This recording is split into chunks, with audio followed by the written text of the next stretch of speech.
Speech and communication are some of the many problems I had after ECT. It's been 11 years since my last ECT treatment, and not much has changed. I have trouble finding the right words, like I may say chair when I mean couch or dog when I mean cat. I have trouble holding on to the words I want to say. It's like they disappear before they can make it out of my mouth. I have to say things really fast so I don't forget, sometimes cutting people off in the process. When I'm thinking of what to say, I often feel myself reaching for the notebook I had to start carrying around with me after several rounds of ECT, in case I needed to write down important information my damaged brain could no longer retain. Sometimes the words don't come at all. I remember one time I was getting a new pair of glasses adjusted. I couldn't find the words to tell the woman at the optometrist what adjustments needed to be made. When no words came out, I actually felt myself willing her to understand. Not being able to express my needs causes all kinds of misunderstandings, frustration, and it can be dangerous too. It often means quietly accepting things like a botched haircut or a tattoo because I can't say what I want and the person giving it can't read my mind. It becomes dangerous when it's a doctor's appointment and I can't recall the right info or say what's wrong with me in real time. It may be hours or even days until I figure it out. My speech is often disorganized. I'll get lost, I'll change subjects, go on tangents, frustrating myself and whoever I'm talking with. I can only talk for limited amounts of time.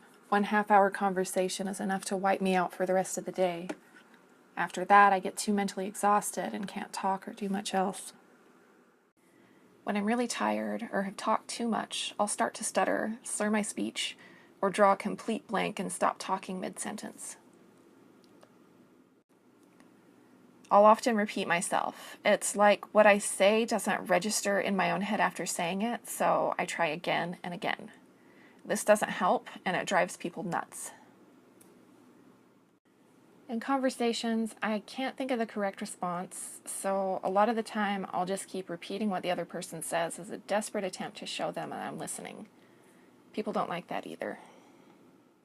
After being disabled by ECT, I've seen a side of humanity that I wish I never knew existed. I've become terrified of other people.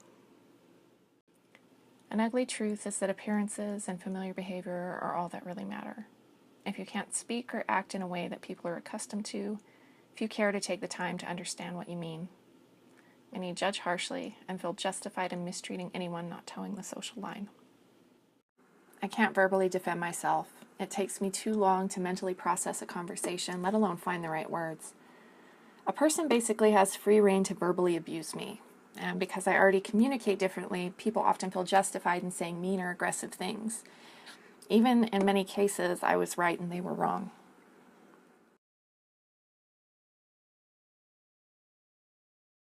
I'm endlessly frustrated by not being able to accurately express myself or have meaningful conversations. Speech and communication problems are some of the many side effects I wasn't warned of. To this day, doctors will not acknowledge ECT as the cause of my problems, in spite of clear documentation from cognitive testing. Me having these problems makes sense, though, since the part of the brain vital for speech are in the line of fire of electricity pulsed through the brain to induce a grand mal seizure. ECT targets the frontal lobes, which hold executive function, that is, the ability to plan and organize. Working memory, the ability to hold bits of information in mind for short periods of time, is often a casualty. And Broca's area, a part of the brain crucial for speech. I'm not alone in this. I've read and heard many others reporting the same problems following ECT. Aphasia, word-finding trouble, the inability to organize thoughts, the list goes on and on. Even after 2 years of speech therapy, I've learned a few ways to cope and develop some strategies, but these problems remain a constant struggle. But Jane, you might say, you sound fine, you're so articulate, I understand you perfectly. First, for the impolitely skeptical, fuck you. This isn't a spontaneous conversation, it's a scripted video. Part of my ability to write this script in an organized way came from those years of grueling, sometimes humiliating speech therapy, and over 5 years of almost daily practice. I still have days where I can't write a freaking grocery list or express an idea without using hundreds of unrelated words. Second, what you're listening to is the final product of hours of writing, revising, and rehearsing. You don't hear my outtakes. You don't hear my slurs or mispronunciations. You don't see the struggle going on in my head to read and hold words long enough to say them, let alone focus on visual content, research, and editing. You don't feel the headaches I get from doing voiceover or staring at a computer screen. You don't see the fatigue and the speech problems that can last for weeks after just recording a 10-minute video. It took me years to even just find the names of all of these problems so I could understand what I was going through. So don't tell me I sound fine. I think sounding fine is the biggest curse for those injured by ECT. We look and sound normal when in reality our inner world, our identity, our soul has been stripped down to something unrecognizable to us.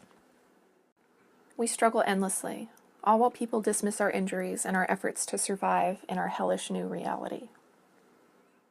If you're considering ECT, know that this is a side effect that's not likely to be listed in the consent forms. After working with a psychologist, neurologist, and even seeing a dementia specialist, ECT has never been acknowledged as the culprit. If you do get a mood boost from ECT, know that this often fades as your brain heals, requiring more electrically induced brain damage to maintain it, while the side effects can be permanent and are almost always ignored by the people who cause them. It's temporary relief for a permanent disability.